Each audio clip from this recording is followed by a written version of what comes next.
Sa gilid ng lumang riles sa Maynila, nakatirik ang isang barong-barong na gawa sa pinagtagpi-tagping yero at kahoy, ang tahanan ni Mang Gregorio Greg Alon. Sa edad na 46, dala niya sa kanyang balikat ang pagod ng mga taong lumipas. Pagod na hindi lang mula sa trabahong pisikal, kundi mula rin sa mga sugat ng nakaraan. Araw-araw, bago sumikat ang araw, gising na si Mang Greg. Sa maliit na kalan, nagsisiga siya ng kahoy para mapainit ang tubig na pampaligo. Mahina na ang likod niya dahil sa dati niyang trabaho bilang construction worker. Pero kahit masakit ang katawan, hindi siya pumapalya sa pagiging janitor sa isang pampublikong eskwelahan. "Tay Greg," sigaw ng batang si Dado, isang batang kalye na laging tumatambay malapit sa bahay niya. "May tinapay ka pa po ba dyan?" Gumiti si Mang Greg kahit hindi pa siya nag-aalmusal. Kinuha niya ang kalahating pandesal na iniwan niya para sana sa tanghalian. "O eto, hati tayo. Masarap to kapag mainit ang tsaa." Sabay abot kay Dado. Napakamot si Dado. "Salamat po, Tay Greg. Ang bait niyo talaga." Nasanay na si Greg sa ganitong gawain. Ang totoo, kahit siya mismo'y kapos, hindi niya kayang tiisin ang gutom ng ibang tao. Lalo na ang mga batang tulad ni Dado na tila salamin ng sarili niyang pagkabata. Nang makaligo at makapaghanda na sa pagpasok, sinuot niya ang puting uniforme na may tatak ng maintenance staff. Medyo kupas na ito at may maliit na butas sa laylayan, pero pinakintab niya ang kanyang sapatos kahit ito'y halos lumusot na ang swelas. Pagdating sa eskwelahan, agad siyang sinalubong ng ingay ng mga estudyante at reklamo ng isang guro. "Greg, bakit ang dumi pa rin ng banyo sa second floor?" Singhal ni Ma'am Sison, isang istriktang guro sa math. "Pasensya na po, ma'am. May tumapon po kasing basura ulit doon. Aayusin ko po agad." Magalang niyang sagot. Habang naglalakad siya papunta sa itaas, nadaanan niya ang batang si Ella, grade 6, matalino at palangiti. "Good morning po, Mang Greg," bati nito. Napangiti si Greg. "Aba, good morning din sa'yo, Ella. Nakumpleto mo na ba yung science project mo?" "Opo, salamat po sa kahoy na binigay niyo kahapon. Napubuo na po ako ng miniature windmill." "Magaling, tuloy mo lang yan. Basta nangangailangan ka, andito lang si Mang Greg." Walang sariling pamilya si Greg. Iniwan siya ng nobya 10 taon na ang nakaraan matapos siyang mawala ng trabaho sa isang malaking gusaling itinatayo sa Makati. Hindi na siya nag-asawa. Ang sabi niya sa sarili, baka hindi na siya para sa ganong klase ng buhay. Sa kabila ng lungkot na iyon, may isa siyang bagay na mahalaga sa kanya, ang lumang diary ng kanyang yumaong ina. Nakatago ito sa lumang kahon sa ilalim ng kanyang papag. At tuwing gabi, binubuklat niya ito. Doon siya humuhugot ng lakas at alaala. "Anak, tandaan mo, napasulat sa isang pahina. Ang puso ng isang tao ay hindi sinusukat sa dami ng ari-arian, kundi sa dami ng kabutihang naibahagi niya." Ang mga salitang iyon ang naging gabay ni Mang Greg sa bawat araw na lumilipas. Linggo ng hapon, sa halip na magpahinga, nag-extra siya sa palengke. Buhat dito, buhat doon. Kapalit ng bawat pawis ay kaunting barya, pero sapat na para makabili ng 5 kilong bigas at ilang delata para sa linggo. Hindi man marangya, may dignidad ang kanyang buhay.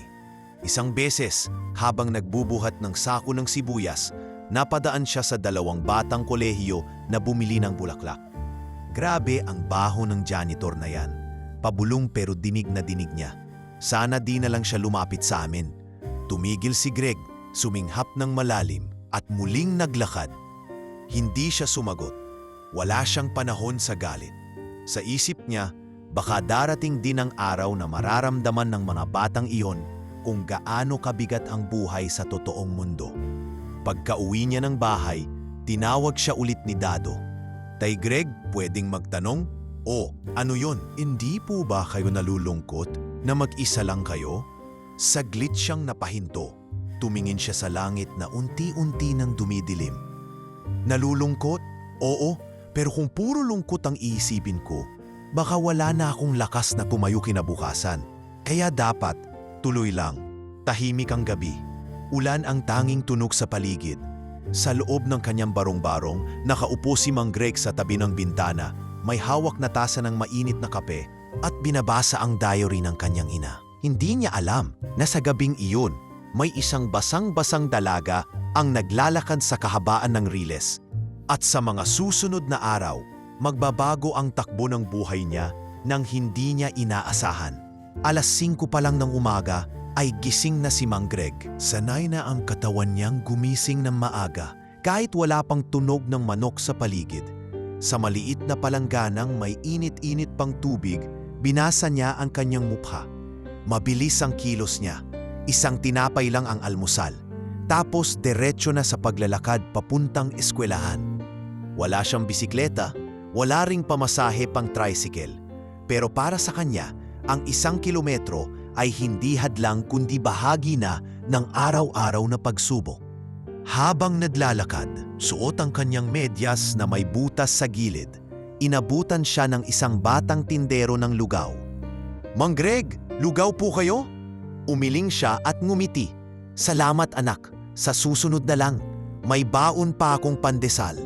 Ang totoo, wala siyang ibang baon kundi ang pandesal na iyon at tubig sa plastik na bote. Pero ayaw niyang makadagdag pa sa pasan ng iba. Sa kanya na ang sakripisyo, basta't hindi niya kailangan ibahagi iyon bilang reklamo. Pagdating sa gate ng eskwelahan, dinig na agad niya ang sigawan ng mga bata. Tumambad sa kanya ang sandamakmak na kalat, plastic cups, papel ng candy at mga yupi-yuping lunchbox. Tumango lang siya. Isinuot ang guwantes at nagsimulang magwalis. "Ay, andito na si Mang Greg, yung favorite ni Ma'am Season sa paglinis." Sigaw ng isang batang lalaki habang nagtatawanan. "Uy, ingnan niyo yung sapatos niya. Halos butas na oh." Narinig niya ang lahat. Pero pinili niyang wag na lang pansinin. Sa halip, sinunod niya ang kanyang prinsipyo na araw-araw niyang binibigkas sa sarili.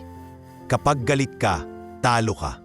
Sa corridor ng 2nd floor, nadaanan niya ang science room. Napansin niyang bukas ang pinto at nagkalat ang mga papel at wires ng mga bata. Sa isang sulok, nakita niya si Ella, ang batang palaging bumabati sa kanya. Hawak nito ang isang sirang modelong windmill. "Naku, nadulas po ako kanina, Mang Greg. Nasira po yung project ko." Aniya habang tila naiiyak. Lumapit siya at hinimas ang ulo ng bata. "Hindi bale, may kahoy ako sa bahay. Bukas, bibigyan kita, tapos gagawan natin ng mas matibay." Lumundag sa tuwa si Ella. "Talaga po? Ang bait niyo talaga, Mang Greg." Sa isang kanto ng eskwelahan, narinig niya ang sigaw ni Mang Sison. "Greg, pakiayos ang banyo sa 2nd floor. Amoy kanal na naman." "Po, ma'am, aayusin ko po agad." Sagot niyang may paggalang. Sa gitna ng init ng araw, amoy urine at basang tiles, hindi niya inalintana ang lahat. Ang mahalaga sa kanya, natatapos niya ang bawat gawain nang hindi siya napapagalitan muli. Sa pananghalian, naupo siya sa lilim ng puno. Kinuha ang kanyang baon, isang sachet ng ginisang sardinas at kanin na may tutong. Habang kumakain, naisip niya ang dating panahon noong sayo'y nagtatrabaho sa konstruksyon at sabay nilang niluluto ng kanyang kasintahan ang tanghalian sa ilalim ng gusali. Noon puno pa siya ng pangarap, makapag-ipon, makapagpatayo ng sariling bahay, makapagpakasal. Pero bigla lahat nawala nang mawalan siya ng trabaho at lumipat sa probinsya ang nobya. Sa gabi, matapos ang trabaho, umuuwi siyang dala lang ang pagod at ang liwanag ng street lamp bilang gabay. Minsan ay dumadaan siya sa simbahan, nagkakrus at bumubulong ng dasal. "Panginoon, salamat po sa panibagong araw. Kung may darating man pong himala, hayaan niyong makamtan ko yon, hindi para sa akin lang, kundi para sa mga batang ito." Tuwing linggo, kahit puyat sa buong linggong pagtatrabaho, nagsisimba siya. Simpleng puting olo at itim na pantalon ang suot niya, pero kitang-kita sa kilos niya ang malalim na respeto sa pananalig. Sa likod ng simbahan, may mga batang pulubi na tila hindi inaanyayahan sa loob. Lingid sa kaalaman ng marami, si Mang Greg ang palaging nagdadala ng tinapay para sa mga ito tuwing linggo. Ang sabi niya, hindi mo kailangang magsimba sa loob para maramdaman ng Diyos. Minsan, nasa labas siya, nakatago sa gutom na tiyan ng isang bata. Kahit mahirap, kahit madalas siyang balewalain ng mga bata at guro sa eskwelahan, hindi iyon naging dahilan para mawalan siya ng malasakit. Araw-araw, iniaalay niya ang lakas para sa trabahong hindi ina-appreciate, para sa mga taong hindi siya kilala bilang higit pa sa pagiging janitor. Ngunit sa loob ng kanyang puso, batid niyang may halaga ang bawat pagwalis, bawat pag-igib ng tubig, bawat simpleng tulong sa isang bata. At sa bawat pag-uwi niya, dala niya hindi lang ang pagod, kundi ang kakaibang saya sa pusong alam niyang kahit papaano may naitulong siya sa mundong ito. Hindi niya alam na sa mga susunod na araw, sa gitna ng ulan at katahimikan, may darating na isang dalagang basang-basa at sa simpleng pagtulong na iyon, magsisimula ang pinakamalaking pagbabago sa kanyang buhay. Ang langit noon ay tila nagbabadya ng isang bagay na malaki. Makapal ang ulap, halos kulay abo ang paligid, at ang hangin ay may dalang lamig na tila dumadaloy sa buto. Ika-6 ng gabi nang lumabas si Mang Greg sa palengke. Dala ang ilang pinamili, 3 pirasong itlog, kalahating kilo ng bigas at isang sachet ng instant noodles. Kulang pa sana iyon para sa buong linggo, pero sapat na muna para sa gabing iyon. Habang naglalakad pa uwi, nagsimula nang bumuhos ang ulan. Wala siyang dalang payong, kaya tinakpan na lamang niya ang kanyang ulo ng isang plastic bag na dating lalagyan ng bigas. Basang-basa na ang laylayan ng kanyang pantalon bago pa man siya makarating sa bahagi ng Riles kung saan matarik ang daan at maraming bato. Sa paglapit niya sa kanyang barong-barong, may napansin siyang kakaiba. Sa may abandonadong gusali sa kabilang kalsada, may aninong gumagalaw. Pinilit niyang silipin sa gitna ng ulan. Doon niya nakita ang isang dalagang nakaupo sa semento, yakap ang sariling katawan, basang-basa at nanginginig sa ginaw. Ang buhok nito'y dikit sa pisngi at ang damit ay puting blouse na halos dumidikit na sa balat dahil sa ulan. Wala itong dalang bag, payong o kahit anong gamit. Bahagyang nagdadalawang isip si Mang Greg. Hindi niya kilala ang babae. Baka mamaya may sakit ito o may dalang gulo. Pero mas nangingibabaw ang pag-aalala kaysa takot. Lumapit siya kahit basang-basa na rin. "Ineng, ayos ka lang ba?" tanong niya. Halos isinisigaw para marinig sa ingay ng ulan. Walang sagot, nakayuko lang ang babae at tila lalong nagkulong sa sarili. Lumuhod siya sa harap nito at muling nagtanong, mas mahinahon, "Gusto mo bang sumilong muna sa bahay ko? Diyan lang sa kabila." Bahagyang tumango ang dalaga, bagaman may kaba pa ring bakas sa kanyang mga mata. Tumayo si Mang Greg at inalok ang kamay. "Hawakan mo ito. Dahan-dahan lang at madulas ang daan." Dahan-dahan silang lumakad. Sa ilalim ng ulan, hawak ni Mang Greg ang braso ng dalaga. Habang tinatabunan ng katawan ang ulan, pagdating sa kanyang barong-barong, agad niyang pinaupo ang dalaga sa lumang silya sa loob. "Pasensya ka na, maliit lang to at medyo magulo, pero mas mainit kaysa sa labas," aniya habang tinatanggal ang nakababad na tsinelas.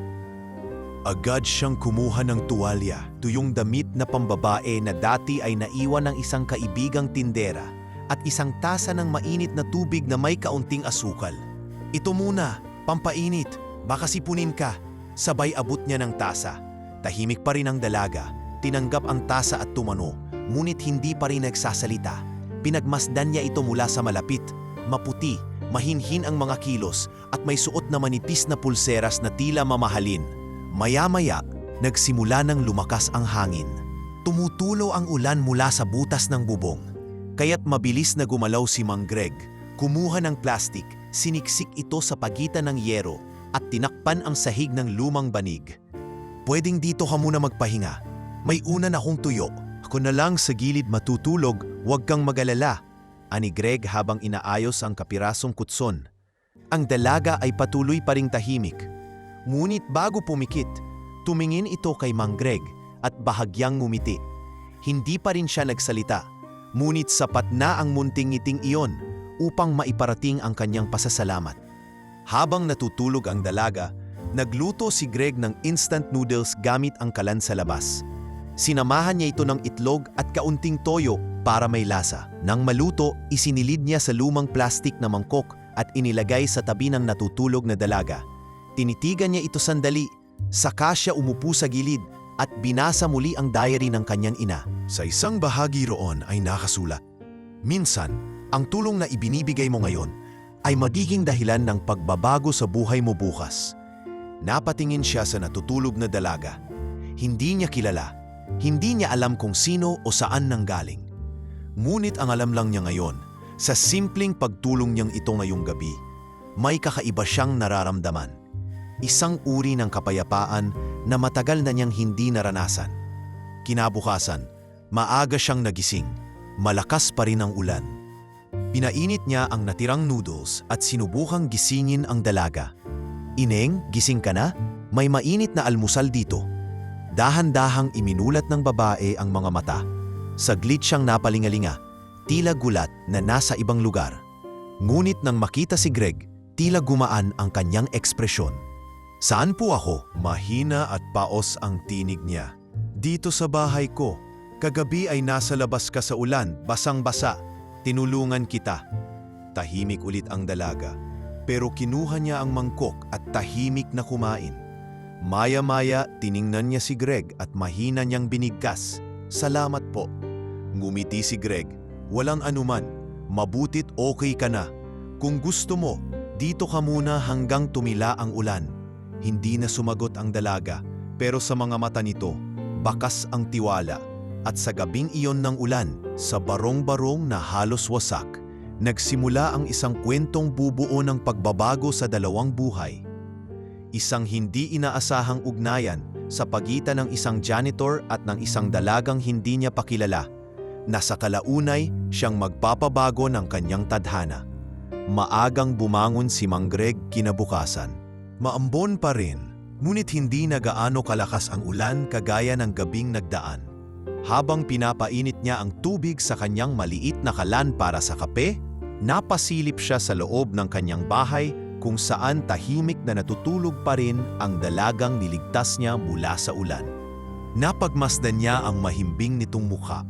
Maputi, may manipis na pilikmata at may bahid ng pagod na hindi karaniwan sa mga batang babae na lumaki sa hirap. May suot itong puting blouse at kupas na palda. Ngunit kapansin-pansin ang pino nitong mga galaw at malinis na mga kuko. Parang hindi sanay sa kalye. Parang hindi talaga taga rito. Pagkainit ng tubig, tinimplahan niya ito ng instant coffee at isinilid sa baso.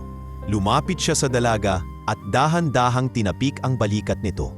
"Miss, gising ka na." "May mainit na kape rito, pampainit sa katawan." Dahan-dahang iminulat ng dalaga ang kanyang mga mata. Bahagyang napaangat ang ulo at matapos ang ilang segundo, tinanggap nito ang baso na iniabot ni Mang Greg. Uminom ito ng kaunti, saka nagsalita ng mahina. "Salamat po." "Walang anuman," sagot ni Greg, habang naupo sa silyang kawayan sa tapat ng babae. "Buti at hindi ka nilagna. Bihira na lang ang taong matapang sa ulan pero walang jacket o payong. Nakakatakot din kasi, baka may masamang mangyari sa iyo kagabi." Tahimik pa rin ang dalaga. Tila may kung anong bumabagabag sa loob nito. Tinitigan lamang niya ang kape sa kanyang mga kamay. Nang matapos uminom, ibinaba niya ang baso at biglang tumingin kay Mang Greg. "Ano pong pangalan ninyo?" tanong niya. "Greg po, Gregorio Alon." "Pero Mang Greg na lang, tawag nula sa akin dito," sagot niya na may simpleng ngiti. Tumango ang dalaga. "Ako po si..." Saglit siyang tumigil, tila nag-aalangan. "Luna, pwede pong Luna na lang muna?" Napansin ni Greg ang pag-aalangan sa tinig ng babae. Ngunit hindi niya iyon kinu-question. Tumango lang siya. "Ayos lang Luna, dito ka lang muna hanggang lumakas ka. Hindi naman kita pipilitin kung ayaw mong magsalita tungkol sa sarili mo." Pagkatapos ng ilang oras, nagsimulang maglinis si Greg sa paligid ng bahay. Nagwalis siya ng putik na pumasok sa sahig at inayos ang mga gamit sa kusina. Nagulat siya nang lumabas si Luna at nagsimulang tumulong. Wala siyang imik, ngunit kinuha nito ang basahan at pinunasan ang mesa. Nagpaabot ito ng tabo ng tubig. Para bang gusto nitong ipakitang may pasasalamat siya kahit tahimik. Salamat sa tulong, ani Greg. Hindi ko akalain marunong ka palang gumawa ng gawaing bahay. Napangiti si Luna. Kailangan lang pong matuto, sagot niya, sabay tingin sa mga kalderong tinutuyuan ng araw. Sa mga sumunod na araw, ganito ang naging takbo ng kanilang buhay. Si Luna ay hindi pa rin nagsasalita tungkol sa kanyang nakaraan. Ngunit unti-unti nang lumalabas ang kanyang likas na ugali. Mahinhin, magalang at masinop. Ila hindi sanay sa hirap, ngunit pilit na inaaral ang bawat hakbang. Isang araw, habang nililinis nila ang lumang aparador, nahulog ang isang lumang balutan ng damit. Tumambad ang isang singsing na ginto na may ukit na titik Z sa gitna. Napansin iyon ni Greg at nagtanong, "Luna, sa'yo ba to?" Mabilis na pinulot ni Luna ang singsing at itinatago sa bulsa. "Opo," sagot niya, pero halatang may kaba. Hindi na siya tinanong pa ni Greg. Hindi siya sanay manghimasok, pero sa isip niya may tinatago si Luna at tila hindi ito ordinaryong babae lang. Kinagabihan, habang kumakain sila ng tinulang may konting malunggay na nakuha ni Greg sa kapitbahay, napatingin si Luna sa isang larawan na nakasabit sa dingding.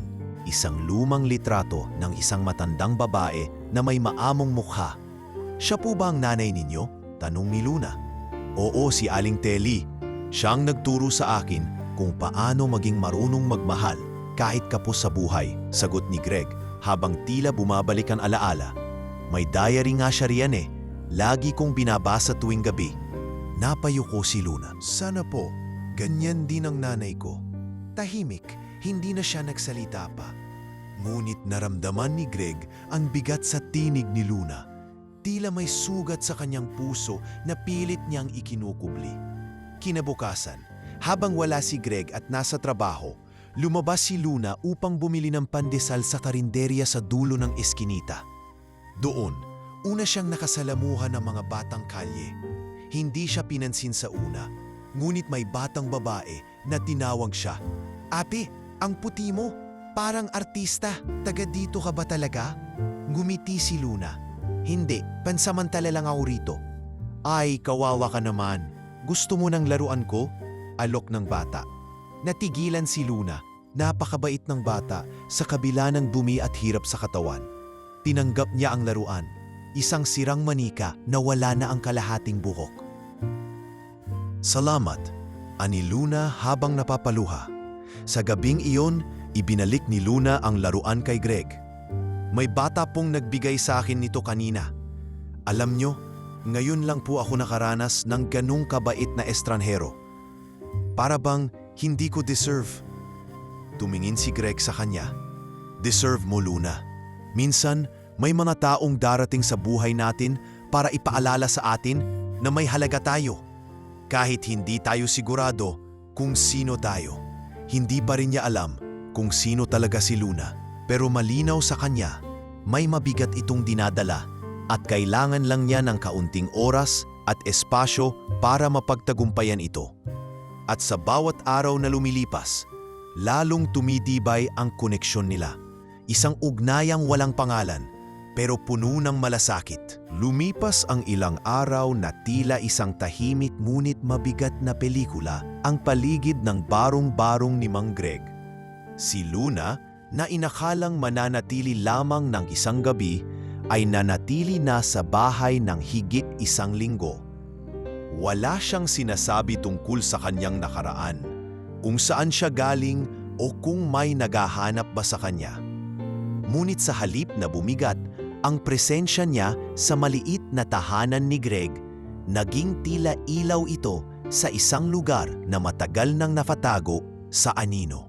Tuwing umaga, sabay nilang sinisimulan ang araw. Si Greg ay nag-aayos ng kanyang uniforme habang si Luna naman ay nagwawalis sa paligid o minsan ay naglalaba ng kanilang mga gamit. Hindi na ito kinakausap ni Greg tungkol sa nakaraan. ni minsan ay hindi niya pinilit. Para sa kanya, sapat na ang respeto sa katahimikan ng isang taong may iniingatang sugat. Isang umaga, habang nagkakape si Greg, napansin niyang inaayos ni Luna ang mga lata at lumang kahon sa ilalim ng papag. Tila nag-oorganisa ng kalat, ngunit may kakaibang intensyon. Maya-maya nakita niya itong pinulot ang lumang larawan ng kanyang ina at maingat na pinunasan ang alikabok dito gamit ang sarili nitong panyo. Maganda po siya. Mahina ngunit malinaw na sabi ni Luna. Salamat, tugon ni Greg habang humihigot ng kape. Malambing siya. Hindi rin siya mahilig magtanong, pero alam mo kung kailan siya nag-aalala. Parang ikaw. Napangiti si Luna at saka naupo sa tabi ng maliit na lamesa. Minsan po, mas madaling magpakita ng malasakit kaysa magsalita. Oh, may punto ka riyan. Saka muling tinungga ang natitirang kape. Sa kabila ng katahimikan, unti-unti nang napapalapit si Luna sa mga tao sa paligid. Tuwing hapon, makikitang nakaupo siya sa harap ng bahay kasama ang mga batang kalye. Kahit wala siyang masyadong sinasabi, marunong siyang makinig. Minsan ay nagdadala siya ng papel at lapis at tinuturuan ang mga bata ng simpleng pagbasa at pagsulat. Hindi ito utos ni Greg, sarili niyang inisyatibo. At paano po ito basahin? Tanong ng batang si Lenny habang tinuturo ang salitang kalye. Kaalye, mahinahong pagbigkas ni Luna. Kalye! Wow, ang galing ni Ate Luna! Sabay-sabay na sigaw ng mga bata. Sa sandaling iyon, nakita ni Greg mula sa bintana kung paano nagliwanag ang mukha ni Luna. Isang ngiting bihira niyang makita. Hindi sa pilitang ngiti kundi bukal sa puso. Isang ngiti ng taong nakahanap ng silungan. Ngunit sa kabila ng unti-unting pagbubukas ni Luna sa bagong mundo na kanyang ginagalawan, may mga pagkakataong nahuhuli pa rin ni Greg ang dalaga na nakatulala sa kawalan. Pila may inaasam o inaalala. Isang gabi, habang kumakain sila ng piniritong talong at itlog, bigla siyang napatigil at tahimik na tumingin sa labas ng bintana. Luna? Tawag ni Greg. Ko? Sagot niya, medyo nagulat. Okay ka lang ba? Tumango siya. Pasensya na po. Naalala ko lang ang ilang bagay. Hindi na siya nagtanong pa. Ang respeto niya sa katahimikan ni Luna ay nanatili. Ngunit ang bawat kilos ng dalaga ay parang puzzle na unti-unting nabubuo sa isipan ni Greg. Isang araw, nagpasya si Luna na lumabas mag-isa. Hindi niya sinabi kung saan pupunta. Umagang-umaga ay nagpaalam siya kay Greg. Kuya Greg, mahina niyang sabi habang inaayos ang kanyang bag na may laman lamang na kapirasong tinapay at bote ng tubig. Babalik po ako bago maghapunan. Kailangan ko lang pong maglakad-lakad. Sigurado ka? Tanong ni Greg. Gusto mo samahan kita? Umiling si Luna. Hindi na po. Kailangan ko lang pong maramdaman na kaya ko pa rin kahit papaano. Kung ganon, man-iingat ka, sagot niya. Huwag kang lalayo masyado. Lumipas ang halos buong araw na wala si Luna. Kinabahan si Greg sa mga oras na dumarating ang dilim at wala pa rin ang dalaga. Halos hindi siya mapakali habang nag-aayos ng hapunan, tumitingin sa orasan at paulit-ulit na sumisilip sa bintana. Ngunit bandang 7:00, sa gitna ng papatapos na ambon, bumalik si Luna. Basa ang laylayan ng palda niya, pero may dalang maliit na brown bag na may laman na pandesal at isang garapon ng peanut butter. Naglakad po ako hanggang palengke. Nakahanap ako ng murang tindahan. Gusto ko pong may maambag. Sabi niya. Napangiti si Greg, bagaman bakas ang gulat at ginhawa sa mukha. Salamat, pero sana sinabi mo agad para hindi ako nabahala. Tumango si Luna. Pasensya na po, ayokong maging pabigat habang buhay. Napayuko si Greg. Hindi ka pabigat. Sa totoo lang, mas gumaan nga ang buhay ko simula nang dumating ka. Sa gabing iyon habang sabay silang kumakain ng pandesal na may peanut butter at nagkukwentuhan ng paunti-unti, unti-unting bumukas si Luna. Hindi pa rin niya sinasabi kung sino talaga siya, ngunit nagsimula na siyang magbahagi ng maliliit na detalye. Ang hilig niya sa sinigang, ang takot niya sa matataas na lugar at ang pangarap niyang magkaroon ng tahimik na buhay sa isang lugar na hindi siya hinuhusgahan. At sa paglipas ng 2 linggo, unti-unti nang naging tahanan para kay Luna ang maliit na barong-barong sa tabi ng Riles. Isang tahanang wala sa ganda ng istruktura, ngunit puno ng malasakit, katahimikan at pag-unawa. Iba na ang pakiramdam ni Mang Greg tuwing umaga. Kung dati ay puro katahimikan ang bumubungad sa kanya sa tuwing magigising siya, ngayon ay may kasabay na siyang kilos sa loob ng kanyang munting tahanan. Sa gilid ng papag, naroon si Luna, abalang nagsasampay ng tuyong basahan at inaayos ang mga kaldero sa estanting gawa lang sa pinagtagpi-tagping kahoy. Tila ba natuto na siyang umangkop sa simpleng buhay ng isang barong-barong sa tabi ng Riles. "Good morning, Kuya Greg," bati ni Luna habang nakangiti at may hawak na tasa ng kape. Ngumiti rin si Greg habang inaabot ang tinapay. "Aba, ako pa ngayon ang inaasikaso mo. Baka mamaya magalit ang barangay at akusahan akong pinapagalaw ka dito." Napangiti si Luna. "Hindi to, gusto ko pong makatulong. Ayokong umasa lang. Isa pa, ang saya pong gumising kapag may silbi ka sa loob ng tahanan." Tumango si Greg, sabay higop ng kape. Yan ang tamang ugali. May silbi, kahit anong estado mo sa buhay. Basta alam mong may naiaambag ka, hindi mo mararamdaman ang bigat. Sa mga sumunod na araw, naging mas masigla ang paligid ng barong-barong ni Greg. Bukod sa mga batang kalye na madalas dumaan at kumaway, napansin din ng mga kapitbahay ang dalagang laging nakangiti at handang tumulong kahit sa simpleng bagay. Minsan ay makikitang nagtuturo siya ng pagbasa sa 3 batang lansangan gamit ang mga pahina ng lumang dyaryo.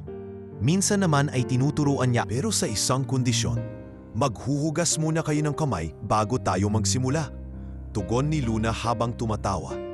Masaya si Greg sa nasasaksihan. Hindi lamang dahil tila gumagaan ang kanyang buhay sa presensya ni Luna, kundi dahil ramdam niya na ang dalaga ay hindi lamang dumadaan sa kanyang mundo. Tila may layunin itong dinadala at unti-unti ay bumabalik ang lakas ng loob nito. Ngunit minsang pauwi sila mula sa pagbili ng itlog sa dulo ng iskinita, may di inaasahang insidente na gumambala sa kanilang gabi. Habang tinatahak nila ang makipot na daan pauwi, biglang may 3 kalalakihang lasing na tambay sa kanto ang tumawid sa harapan nila.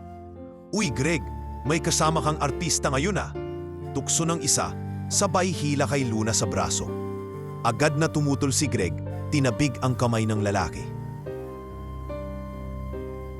"Dito sa lugar na to, sanay na ako sa mga ganung klase ng tao. Ang importante, ligtas ka." Pag-uwi nila sa bahay, hindi na nagsalita si Luna. Tahimik lang siyang naupo sa tabi ng papag habang iniikot sa kamay ang mug ng mainit na tubig. Napansin ni Greg ang katahimikan nito at nilapitan siya. "Luna," mahina niyang tawag, "huwag mong hayaang wasakin ng takot ang lakas ng loob mo. Hindi lahat ng tao masama. Mas marami pa rin ang may malasakit." Maya-maya, mumiti si Luna at tumingin sa kanya. "Alam ko at isa po kayo sa mga nagpapatunay noon." Sa mga araw na sumunod, naging mas determinado si Luna na mapanatili ang liwanag sa paligid niya. Kahit madalas na pagod si Greg mula sa eskwelahan, sinasalubong pa rin niya ito ng mainit na sabaw ng gulay o kahit simpleng lugaw. "Hindi po eto gourmet, pero ginawa ko po to ng may pagmamahal," aniya isang gabi habang pinupunasan ang mesa. "Aba, baka malapit ka nang magbukas ng karinderya," pabirong sagot ni Greg. "Kung sakali pong magkapuhunan, kayo po ang magiging unang customer ko," ani Luna habang natatawa. Isang araw, habang abala si Greg sa paglilinis sa eskwelahan, naisipan niyang dalhan si Luna ng maliit na regalo, isang notebook na may makukulay na pahina. "Para sa mga kwento mo o diary, kung gusto mong ilabas lahat ng nasa loob mo." Pag-uwi niya, iniabot niya ito kay Luna. Tila natigilan ito, saka dahan-dahang tinanggap ang notebook. "Bakit po ninyo to binigay?" tanong ni Luna. "Sabi ng nanay ko, Minsan ang puso hindi marunong magsalita, pero ang kamay marunong magsulat. Malay mo, makatulong sa'yo? Hindi nakasagot si Luna. Ngunit kinagabihan, habang natutulog si Greg, marahang nagsindi ng kandila si Luna sa tabi ng papag at sinimulang magsulat sa unang pahina ng notebook. Sa mundong puno ng ingay, natagpuan ko ang katahimikan sa bahay ng isang estranghero. At sa katahimikan, nagsimulang marinig ng puso ko ang sarili kong tinig. Isang gabi, tahimik ang paligid. Tila ba pati ang hangin ay ayaw gumawa ng ingay. Sa loob ng barong-barong, ang ilaw ng gasera ay bahagyang nanginginig at sa bawat aninong ibinabato nito sa dingding, makikitang nakaupo si Luna sa sulok, nakatalungko at hawak ang notebook na ibinigay sa kanya ni Mang Greg. Paulit-ulit niyang binabasa ang isinulat niyang tula noong nakaraang linggo. Ngunit ngayong gabi, tila may ibang gumugulo sa kanyang loob. Isang damdaming matagal na niyang ikinuhubli. Pagpasok ni Greg mula sa trabaho, agad niyang napansin ang kakaibang katahimikan ni Luna. Karaniwan ay sasalubungin siya nito ng ngiti o simpleng tanong kung kumain na ba siya. Pero ngayon, nakayuko lang ito tila may malalim na iniisip. Luna, okay ka lang? Tanong niya habang inilalapag ang dala niyang tinapay sa lamesa. Tumingin si Luna at sa unang pagkakataon, hindi ito ngumiti. Sa halip, may bakas ng lungkot at taot sa kanyang mga mata. Tumango siya, ngunit hindi nagsalita. Alam ni Greg na hindi iyon simpleng pagod lang. Kaya't sa halip na mangulit, naupo siya sa tabi nito at naghintay. Ilang minuto ang lumipas bago nagsalita si Luna. At sa bawat salitang lumalabas sa kanyang bibig, tila tumatagos ang bigat sa bawat pantig. Kuya Greg, mahina niyang simula. Halos pabulong. May gusto po akong aminin sa inyo. Tiningnan siya ni Greg, seryoso, ngunit kalmado. Ano man yon, makikinig ako. Huminga ng malalim si Luna. Saka pinunasan ang kanyang pisngi. Hindi po ako tunay na palaboy. Hindi rin po ako nawawala lang kung saan. Tumakas po ako. Hindi nagsalita si Greg. Inayaan niyang magpatuloy ang dalaga. Ang totoo po, ang tunay kong pangalan ay Elena Roberta Zalameda. Anak po ako ni Don Roberto Zalameda. Siya po ang may-ari ng Zalameda Holdings. Napakurap si Greg. Kilala niya ang pangalan. Zalameda Holdings, isang napakalaking korporasyon sa Makati, may mga mall, paaralan at mga negosyo sa real estate. Ilang beses na niyang naririnig sa radyo, sa balita, at minsan ay napadaan pa siya sa gusali ng kumpanya sa Ortigas. Hindi po ako naglalakad lang ng walang patutunguhan nung gabing nakita niyo ako sa ulan. Tumakas po ako mula sa bahay. May kasunduan pong pasal na gustong ipilit ng papa ko.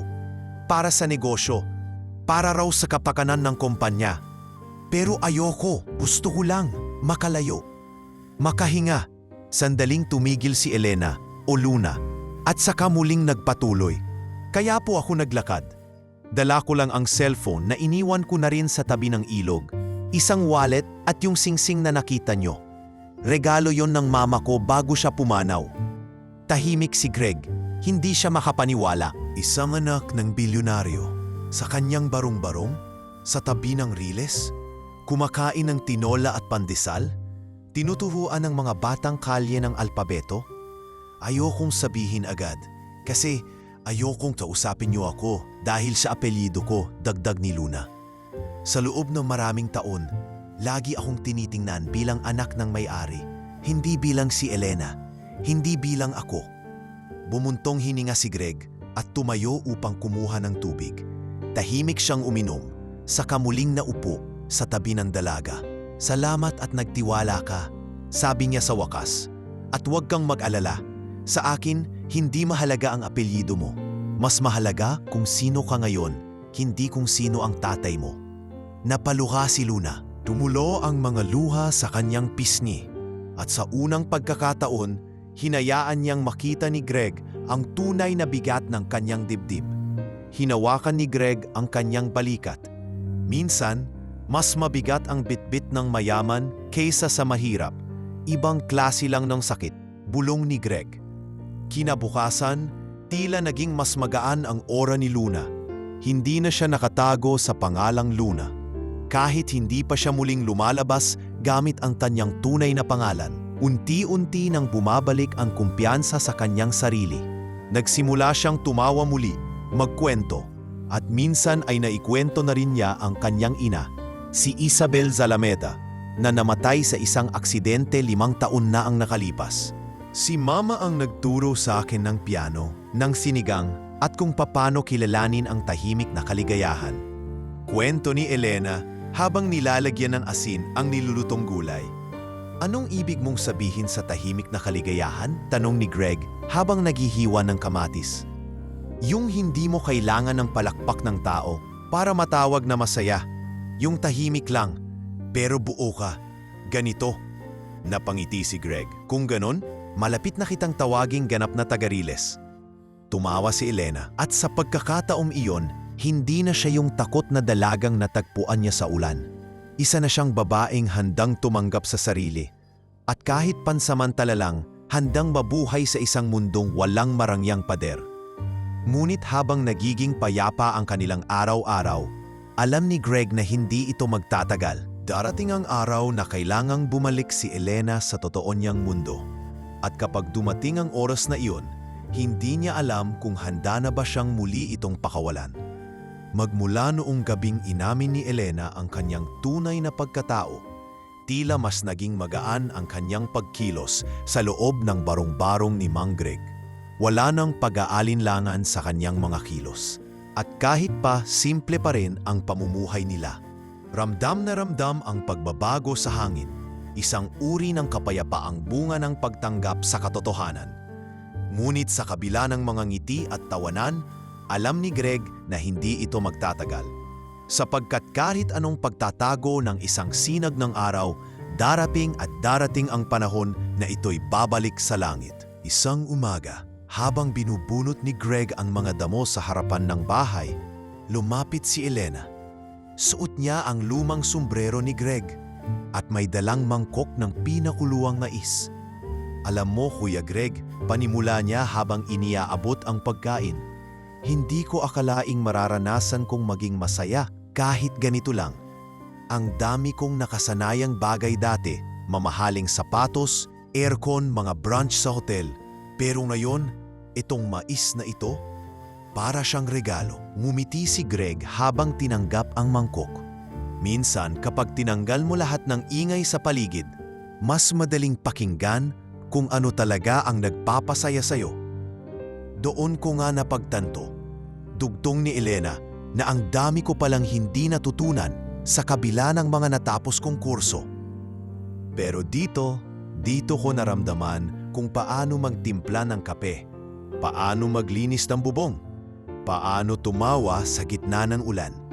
Ngunit sa likod ng mga salitang iyon, may isa pang bagay na bumabagabag kay Elena. Isang bagay na hindi pa niya nasasabi. At iyon ay ang katotohanang alam na ng ama niya kung nasaan siya.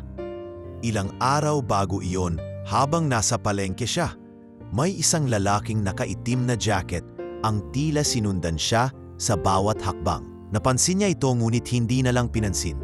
Pagbalik niya sa bahay, tinanong siya ni Greg kung okay lang ba siya. Parang lutang ka, sabi nito, habang nililigpit ang mga pinamili nilang gulay. Wala po, siguro pagod lang, pagsisinungaling ni Elena. Ayaw pa niyang sirain ang katahimikan. Ngunit na yung umagang ito, habang sinasabi niya ang mga bagay na nagpapasaya sa kanya, ramdam niyang hindi na niya ito kayang itago. Kuya Greg, mahina niyang simula. May gusto po akong sabihin. Tumingin si Greg, naghihintay. Noong isang araw po, sa palengke, may lalaking tila sumusunod sa akin. At kaninang madaling araw, may nakuha po akong mensahe mula sa isang lumang SIM na naiwan ko sa wallet. Galing po kay Papa. Alam na po nila kung nasaan ako. Kumigil sa pagkilos si Greg. Tahimik niyang pinagmasdan si Elena, na ngayon ay nakayuko at tila nag-aabang ng sermon o galit. Anong sabi ng mensahe? Mahinahong tanong ni Greg. Anak, umuwi ka na. Hindi kita pipilitin. Pero kailangan nating mag-usap. Nandito lang ako, kung kailan ka handang bumalik. Matagal bago nagsalita si Greg. Sa totoo lang, hindi niya alam kung ano ang mararamdaman. Ayaw niyang pigilan si Elena, pero ayaw rin niyang mawala ang dalagang halos tumayo na bilang anak, kapatid, at inspirasyon sa buhay niya. May plano ka na bang gawin? Tanong niya sa wakas. Gusto ko pong harapin siya, pero ayokong bumalik nang hindi kayo napasasalamatan ng buo. Kinagabihan, nagsaing si Greg habang si Elena naman ay nagprito ng galunggong. Tahimik ang paligid. Ngunit hindi tensyon ang dahilan, kundi respeto sa damdaming parehong hindi nila mabigkas. Nang matapos silang kumain, naupo sila sa labas ng bahay, pinagmamasdan ang langit. Alam mo, Elena, ani Greg, hindi ko alam kung bakit ka talaga dinala ng ulan sa harap ng bahay ko. Pero sa inang linggong nandito ka, nagbago ang pananaw ko sa maraming bagay. Paano po? Tanong ni Elena. Nakatingin pa rin sa langit. Dati akala ko ang kabutihan, wala nang saysay kung ikaw lang mag-isa. Pero ngayon, naniniwala na akong kahit isang tao lang ang matulungan mo, sapat na yon para masabing may silbi ang bawat araw mo. Tumulo ang luha ni Elena, ngunit agad niya itong pinunasan. Ako po ang may utang na loob. Kung hindi niyo po ako tinanggap, baka hanggang ngayon, nawawala pa rin ako. Hindi lang po sa daan, kundi sa sarili ko. Kinabukasan, maagang nag-ayos si Elena. Suot niya ang pinakamaayos niyang damit, isang puting polo at pantalon na binili niya mula sa ukay-ukay gamit ang naipon niyang barya. Bitbit niya ang notebook na puno na ngayon ng sulat, kwento at ilang pahina ng tula. Isinulat niya ang isang liham para kay Greg, ngunit hindi niya ito ibinigay agad. Hindi ko pa po alam kung gaano katagal bago ako makabalik, pero gusto ko pong ipangakong babalik ako. Aniya, habang hawak ang maliit na bag. Hindi ko hinihiling yan, pero kung gusto mo, may bakanting tapag dito sa tabi ng bintana. Di ko tatanggalin ang kumot. Sagot ni Greg, pilit na nakangiti. Nagkatinginan sila. Walang yakap, walang paalam na masakit. Isa lang mahigpit na pagtanaw sa isa't isa. Parang sinasabing salamat at hanggang sa muli. At habang palayo si Elena, habang naglalakad siya sa mabatong daan paalis ng Riles, hinawakan niya ang singsing na nasa bulsa niya. Ang tanging alaala ng kanyang ina. Pero ngayong araw, nadagdagan pa yon ng isa. Ang alaala ng isang janitor na walang inaasahang kapalit, kundi ang muling makita ang taong itinuring niyang anak ng ulan. 3 araw na ang lumipas mula nang umalis si Elena. At sa 3 araw na iyon, muling binalot ng katahimikan ang barong-barong ni Mang Greg. Sa unang umaga pa lang ng pag-alis ng dalaga, tila may parte ng bahay na nabawasan. Hindi kalat, hindi gamit, kundi presensya. Ang mga tasa sa ibabaw ng lamesa ay nanahimik. Ang mga lumang basahan ay tila hindi na gustong galawin. At ang banig na dati laging maayos ay tila naghihintay na muling may humiga rito. Maagang gumising si Greg tulad ng nakasanayan. Ngunit hindi gaya ng mga nakaraang linggo. Wala na siyang kasama sa kusina. Walang masiglang boses na bumabati ng "Good morning, Kuya Greg." Wala na ring nagpapakulo ng tubig habang siya ay nagsisindi ng kalan. Tahimik. At habang iniinom niya ang kanyang kape, marahang umaalingaw-ngaw ang tiktak ng lumang orasan sa dingding. Hindi niya maipaliwanag kung bakit kahit sanay siya sa ganitong uri ng katahimikan, ngayon ay parang iba. Mas malamig, mas malungkot, mas mabigat. Tinitigan niya ang notebook na naiwan ni Elena sa ibabaw ng lamesa. Hindi ito ang mismong sulat na ginawa para sa kanya, kundi ang kwaderno ng mga tula at kwento na isinulat ng dalaga habang nananatili sa kanilang barong-barong. Binuklat niya ang isa sa mga pahina at doon niya nabasa, hindi lahat ng bahay ay may pader at bubong. Minsan, ang tunay na tahanan ay katahimikang hindi nakakatakot, kundi nagpapagaling. Pinikit niya ang kanyang mga mata. Hinayaan ang sariling damhin ang lungkot na iyon. Walang luha, pero may kirot na parang pilit man inaapakan ng mga paa upang wag lang ito gumapang pataas sa dibdib. Sa eskwelahan, kapansin-pansin ang pagiging tulala ni Mang Greg. Minsan siyang sinita ni Ma'am Season. "Greg, anong oras ka ba dumating? Bakit hindi pa nakalinis ang faculty room?" Iritang tanong nito. "Pasensya na po, ma'am. Na-late lang po ako ng konti. Aayusin ko po agad." Tahimik siyang nagtrabaho sa buong araw. Wala siyang ganang makipagkwentuhan sa ilang co-staff at ni hindi niya napansin ang batang si Ella na dati binabati niya tuwing umaga. "Kuya Greg?" tanong ni Ella habang bitbit ang kanyang project. "Si Ate Luna po? Hindi na po ba siya babalik?" Napatingin si Greg. Saglit siyang natigilan bago sumagot. "Hindi ko alam, anak, pero ipinangako niya na babalik siya. Miss ko na po siya. Lagi po niya akong tinuturuan gumawa ng sentence." Ani Ella habang pinipigil ang pag-iyak. Hinimas ni Greg ang ulo ng bata. "Baka sa tamang panahon, magkita ulit kayo. Tiwala lang." Pagka-uwi niya ng bahay, nag-isa siyang nagluto ng lugaw, isang tasa ng bigas at kaunting asin, simpleng hapunan na sana'y mas masarap kung may kasabay siyang magkwento. Naisip niya ang mga gabing sabay silang kumakain ni Elena habang nagkukwento ito ng mga bagay na hindi niya naranasan. Kung paano siya tinuruan ng ina niya magbale, kung paano niya itinago ang simpleng pangarap na maging guro sa mga batang lansangan. Minsan, ani Elena noon, habang kumakain sila ng pritong galunggong, "Gusto kong mawala lang sa mundo kahit sandali. Para lang maramdaman ko na may lugar para sa akin kahit wala akong apelyido. Pero sa iyo ko lang nahanap yon, Kuya Greg." Nakapitin si Greg sa basong may kape. Parang hindi na kape ang laman kundi alaala. Mainit, mapait, ngunit nagbibigay buhay. Lumipas ang isang linggo. Ang mga batang madalas bumisita sa bahay ay unti-unting hindi na nagpapakita. Marahil ay abala na sa paaralan, marahil ay namimiss din nila si Elena. Si Greg ay patuloy pa rin sa kanyang trabaho. Ngunit sa gabi, mas madalas siyang naupo sa harap ng bahay. Pinagmamasdan ang langit. Parang nagbabaka sakaling makita muli ang hugis ng isang kwento sa pagitan ng mga bituin. Isang gabi, habang nakaupo siya sa labas, may lumapit sa kanyang batang lalaki. Kilala niya ito. Si Dado, ang dating batang kalye na madalas humingi sa kanya ng tinapay. "Tay Greg," bati ng bata habang hawak ang lumang manika na minsang inabot ni Elena kay Lenny.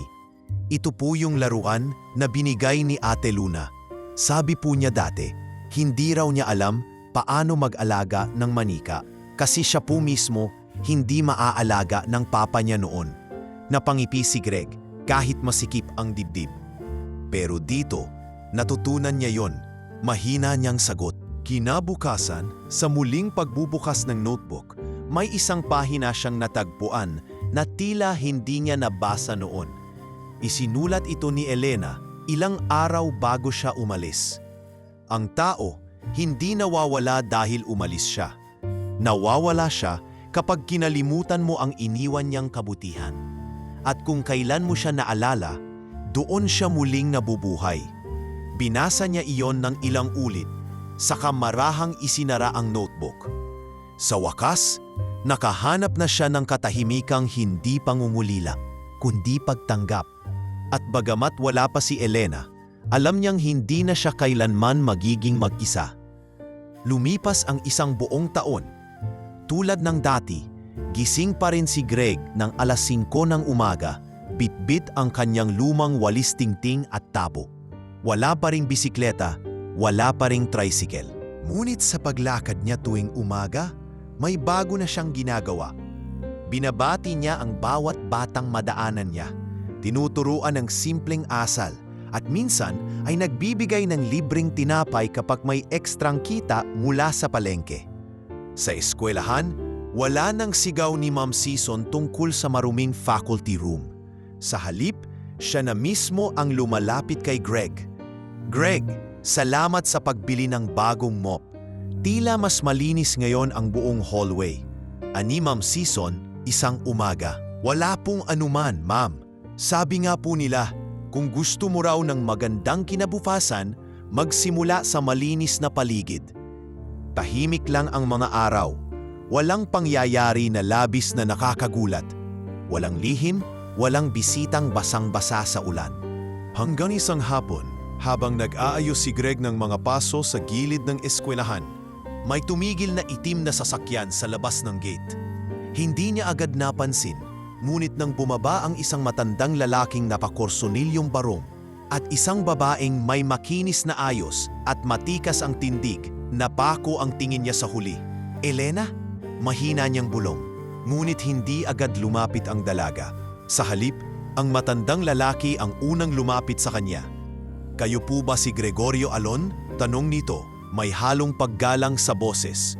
Opo, ako po. Ngunit sa halip na suot ang marangyang kasuotan ng isang mayamang anak ng negosyante, nakasimpleng blouse lamang siya at dark jeans. Walang makeup, wala ring alahas, maliban sa maliit na kwintas na hugis pusong yari sa kahoy. Isang bagay na nakita ni Greg dati sa loob ng notebook ni Elena. Kuya Greg! Halos pabulong niyang sabi. Pasensya na kung ngayon lang. Hindi alam ni Greg kung ano ang uunahin niyang sabihin. Kung ang luha ba sa kanyang mata o ang kilig na tila pumunit sa katahimikan ng isang taong matagal nang hindi nakadama ng ganitong klaseng tuwa. Bumalik ka, sagot niya. Hindi lang ako basta bumalik, ani Elena. Saka inabot ang isang sobre. Nais ko pong ibalik ang lahat ng kabutihang binigay mo. At sana masimulan nating muli ang isang bagay na mas matibay, mas totoo. Inuksan ni Greg ang sobre at nabasa ang laman. Isang alok ng trabaho mula sa Zalameda Foundation na pinamumunuan na ngayon ni Elena bilang Executive Director. Ang alok, Head of Maintenance sa isang bagong tayong private school sa Bulacan. Natutok sa edukasyon ng mga batang lansangan. Libre ang tirahan, may medikal na benepisyo, at higit sa lahat, bukas ito sa lahat ng batang gusto niyang tulungan. Hindi agad nakasagot si Greg. Pinagmasdan niya si Elena na ngayon ay isang ganap na babae. Hindi na takot, hindi na nagtatago, kundi isa ng taong buo ang loob na tumayo para sa sarili at para sa mga nangangailangan. Ano po ang sagot niyo, Kuya Greg? Tanong ni Elena, may halong kaba sa tinig. Huwag mo na akong tawaging kuya. Biro niya sabay ngiti. Tatay Greg na lang. Mas bagay na yata. Tumawa si Elena. Mas gusto ko nga po yun. Hindi nagtagal, lumipat si Greg sa Bulacan, kung saan siya'y tinanggap ng buong galak ng bagong paaralan. Mula sa pagiging tagalinis ng pasilyo, naging tagapayo siya ng maraming estudyanteng tulad ng mga batang madalas niyang pinapakain noon.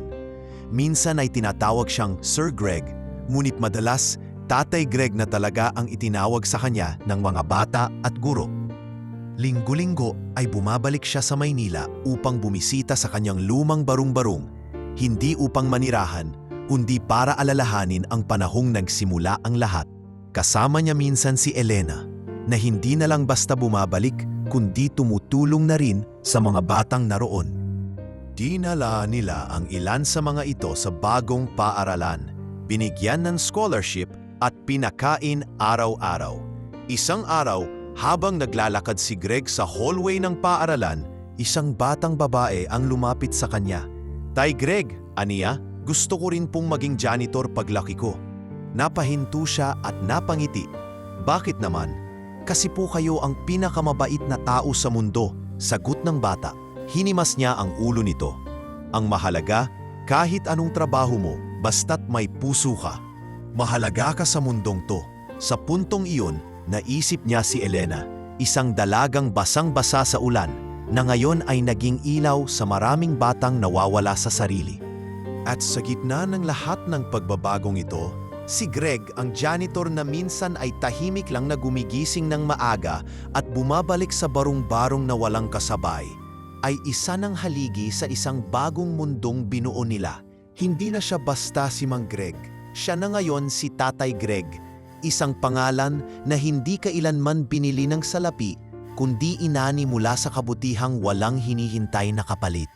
Buwan na ang lumipas mula nang lumipat si Greg sa Bulacan bilang Head of Maintenance sa Zalameda Foundation School. Ang campus ay malawak, kasing laki ng 4 na eskwelahan sa Maynila.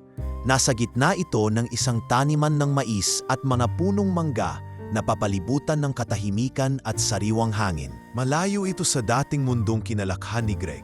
Mula sa masikip at maingay na riles ng Maynila, ngayon ay tila isang panibagong yugto ang kanyang nilalakaran. Araw-araw ay may bago siyang natututunan.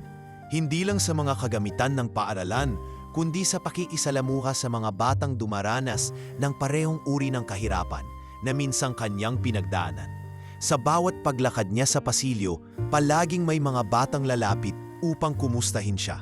"Tay Greg!" Sigaw nila habang inaabot ang kanilang homework, nagpapabasa ng tula o minsan ay nagpapakarga kahit sila'y lagpas na sa edad para buhatin. Ngunit higit sa lahat, ang muling pagkakasama nila ni Elena na ngayon ay kilala na bilang Ma'am Elena sa paaralan ay siyang nagsilbing ugat ng bagong sigla ni Greg. Hindi man nila direktang pinag-uusapan ang nakaraan. Alam nila pareho na ang pundasyon ng kanilang koneksyon ay hindi mabubura ng panahon. Isang hapon, habang pinipinturahan ni Greg ang pader ng bagong silid-aralan, lumapit si Elena, biit ang 2 baso ng malamig na kalamansi juice. "Pahinga muna," ani Elena. Iniabot ang isang baso. "Mainit masyado ang araw."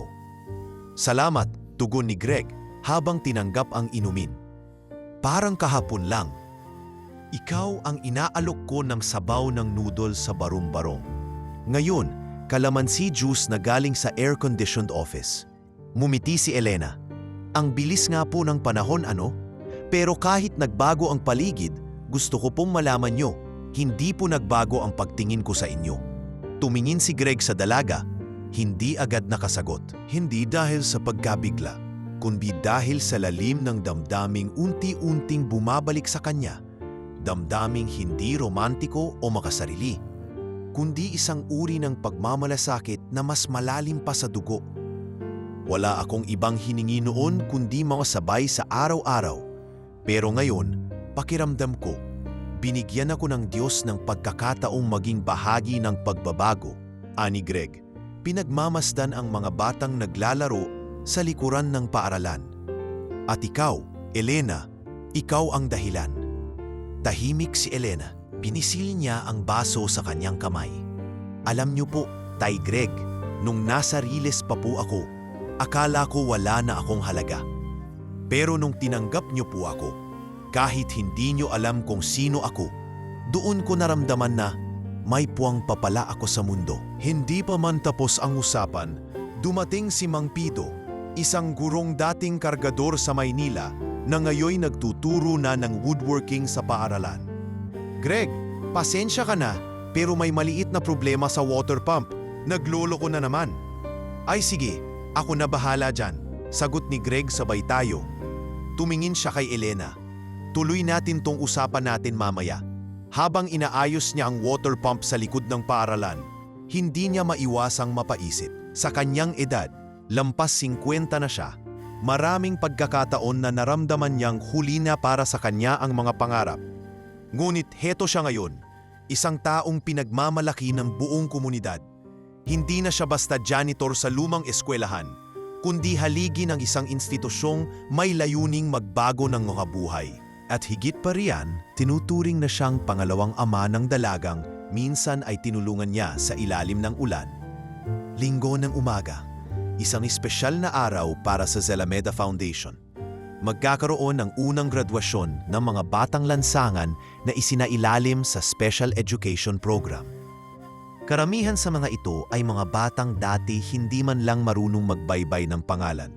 Ngayon nakasuot ng puting toga, may medalya sa dibdib at may ngipit ng pag-asa sa mga mata. Habang binibigkas ni Elena ang kanyang opening speech, nakatingin si Greg mula sa gilid ng stage.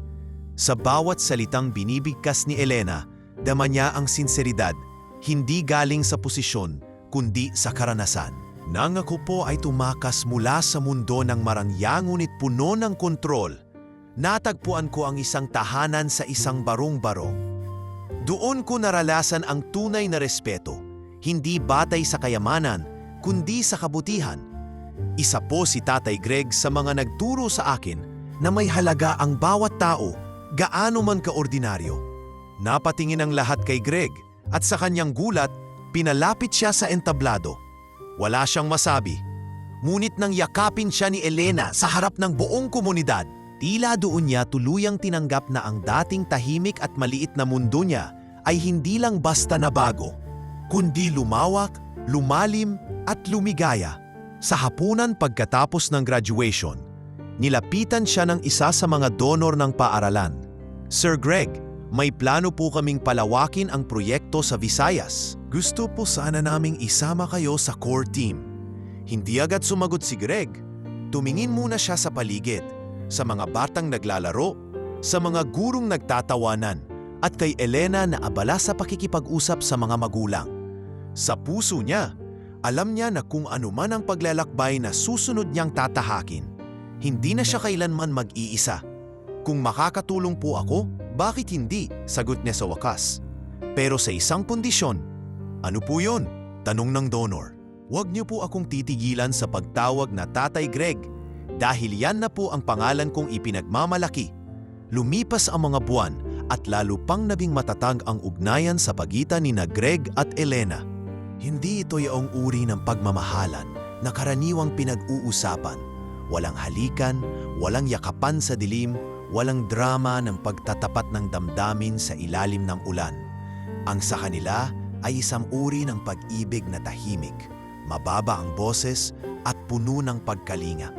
Isa itong pagmamahal na hindi nangangailangan ng label, kundi simpleng kasiguraduhang may taong nananatili. Isang Sabado ng umaga, abala si Greg sa pag-aayos ng mga sirang gripo sa likod ng admin building ng paaralan. Hindi siya nakasuot ng uniforme. Nakasando lang at lumang pantalon na may mantsa ng pintura, habang ang mga kamay niya ay puno ng grasa.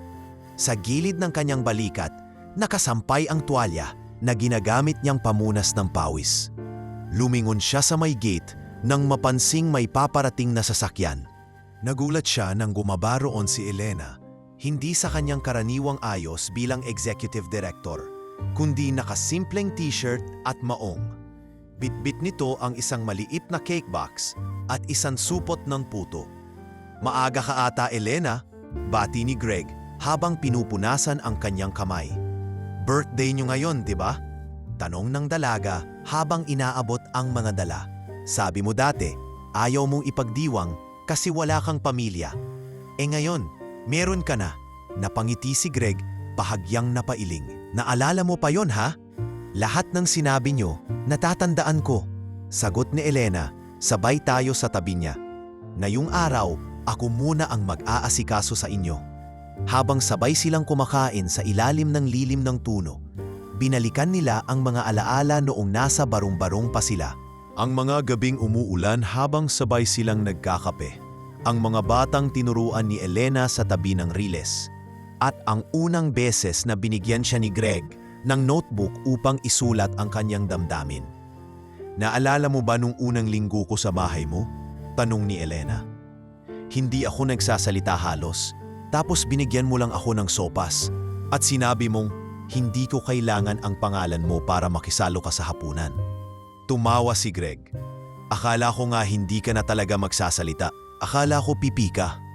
Mas pipi pa nga ako sa pipi nung mga panahong yon, ani Elena. Hindi dahil hindi ako makapagsalita, kundi dahil takot ako marinig ang sarili ko. Takot akong marinig kung gaano ako kasira, kahit ako lang ang tagapakinig. Tahimik silang nagkakatinginan. Walang pilit, walang pangungulit. Isang tingin na puno ng pag-unawa at pagtanggap. Ilang araw matapos ang kanyang kaarawan, isang sorpresa ang dumating sa paaralan. Isang malaking sulat mula sa National Education Board ang nagsasabing napili ang Zalameda Foundation School bilang isa sa top 3 exemplary alternative education institution sa buong bansa. Bilang pagkilala, magkakaroon ng recognition ceremony sa Maynila at inaasahang dadalo ang mga pangunahing staff ng paaralan. Labis ang tuwa ni Elena. Tay Greg, kailangan niyo pong sumama. Kayo po ang mukha ng proyektong ito. Hindi ito makukumpleto kung wala kayo. Ngunit may kaba si Greg. Hindi siya sanay magsuot ng barong. Hindi rin siya sanay sa malalaking pagtitipo na may kamera, media at mga taong naka-Amerikana. Ngunit dahil sa pangungumbinsi ni Elena, napapayag rin siya. Basta ikaw ang bahala sa barong at huwag mo akong iwanan, biro ni Greg. Dumating ang araw ng seremonya sa entablado ng isang convention hall sa Makati. Habang binibigkas ni Elena ang kanyang talumpati, binigyan siya ng pagkakataong magpakilala ng taong malaki ang ambag sa tagumpay ng paaralan. Ang lahat ng ito ay hindi mangyayari kung hindi dahil sa isang taong naniwala, hindi sa kung sino ako, kundi sa kung ano ang kaya kong marating. Ani Elena, habang kinikilala si Greg sa harap ng daan-daang panauhin. Sa kanya ko natutunan na minsan, ang pinakapayak na kabutihan ay siyang may pinakamalalim na epekto. Ladies and gentlemen, please welcome Tatay Greg. Tahimik ang buong hall habang umaakyat si Greg sa entablado. Madiin ang hakbang, mabigat ang bawat pintig ng puso. Hawak niya ang lumang notebook ni Elena, ang simbolo ng kanilang nakaraang pinagsaluhan. Hindi ko alam kung anong meron sa akin para bigyan ako ng ganitong karangalan. Panimula niya. Hindi ako nag-aral ng mataas, hindi rin ako sanay magsalita sa harap ng maraming tao. Pero ang alam ko lang, may isang batang babae na minsang basang-basa sa ulan. At sa simpleng pagpatuloy ko sa kanya, sa bahay ko, nagbukas ng bagong daan, hindi lang para sa kanya, kundi para sa akin. Hindi ko po siya tinulungan para balikan ako balang araw. Ginawa ko lang yung tama. At yun ang gusto ko sanang iwan sa inyo. Gumawa tayo ng tama kahit walang kapalit. Kasi ang kabutihan, may para tumayo ang lahat para sa isang masigabong palakpakan. Ang dating tahimik na janitor ay ngayon ay pinapalakpakan bilang huwaran, inspirasyon at pundasyon ng pag-asa ng maraming bata. Pagka-uwi nila ng Bulacan, matapos ang matagumpay na gabi, naglakad si Greg at Elena sa paligid ng paaralan. Tay Greg, mahinang tawag ni Elena habang sabay silang naglalakad. Kung sakali pong hindi ko nasabi noon, mahal ko po kayo, hindi bilang utang na loob, hindi bilang tagapagsalba. At ang pagmamahal ko, hindi para suklian, sapat nang makita kitang buo. At sa gabing iyon, walang halik, walang yakap, kundi isang katahimikang puno ng pagmamahal. Isang pag-ibig na walang kapalit pero buo. Isang damdaming hindi kailangang isigaw, sapagkat sapat na ang nararamdaman ng puso upang malaman, tunay ito. 2 taon ang mabilis na lumipas mula nang itanghal si Tatay Greg sa entablado ng Maynila bilang isang huwarang Pilipino. Sa mga panahong iyon, lalong lumawak ang proyekto ng Zalameda Foundation. Nagkaroon ng karagdagang campus sa Visayas at balak na rin nilang magbukas sa Mindanao. Pero alam ko, nararamdaman ko sa loob na malapit na. Ayoko pong marinig yan, ani Elena habang pinipigilan ang pag-iyak. Ang dami pa po nating gustong gawin. Ang dami pa pong bata na gustong matuto mula sa inyo. Pinilit ngumiti ni Greg. Elena, may mga bagay sa mundo na kahit hindi nating gustong dumating, ay kailangan nating tanggapin.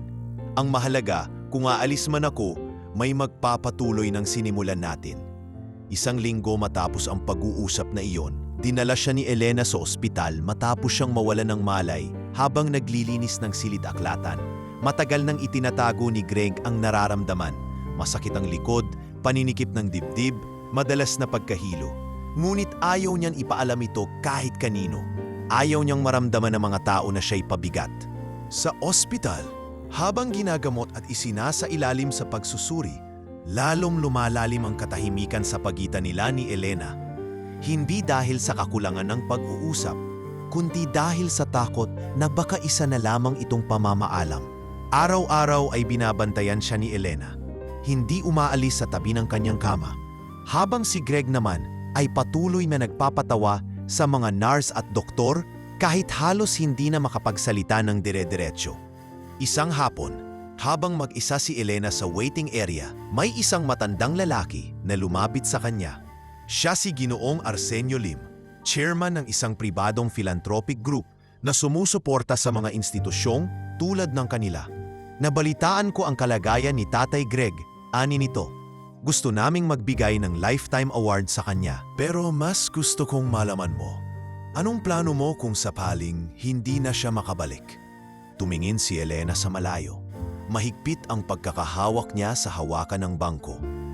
Gagawin ko po ang lahat para hindi lang maalala si Tatay Greg, kundi para mamuhay ang prinsipyo niya sa bawat estudyante, bawat classroom, bawat proyekto. At dumating na nga ang araw, isang madaling araw ng linggo, habang tahimik na natutulog ang buong ospital. Iniwan ni Greg ang mundong ito. Wala siyang sakit na binanggit. Wala ring paalam. Tumigil lang ang kanyang puso. Tahimik, walang ingay, gaya ng pamumuhay niya. Sa kanyang burol, hindi kayang pigilan ng sino man ang pagbuhos ng luha. Hindi dahil sa lungkot ng pagkawala, kundi sa dami ng taong dumating. Mga batang lansangan, dating estudyante, daping guro, magulang, pulubi, at kahit mga taong minsan lamang niya nakasalamuha.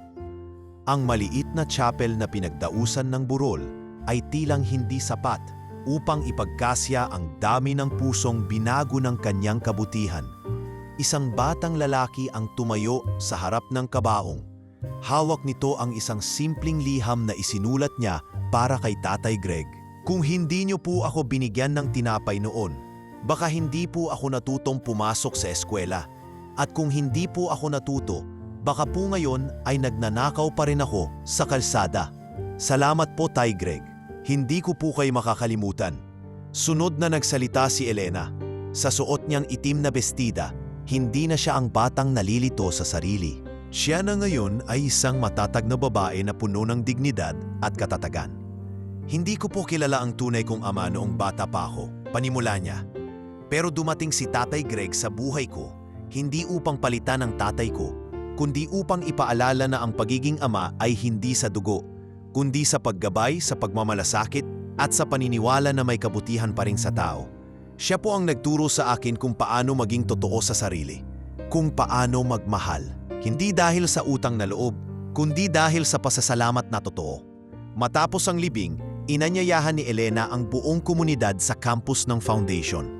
Doon ay formal na ipinangalan ang bagong gusali ng paaralan bilang Gregorio Alon Learning Center. Sa harapan ng gusali ay nakalagay ang rebulto ni Greg. Nakangiti, may walis sa isang kamay at aklat sa kabila. Sa ibaba nito ay nakaukit ang kanyang pinakapaboritong linya. Ang kabutihan, kahit maliit, ay pwedeng baguhin ang buong mundo ng isang tao.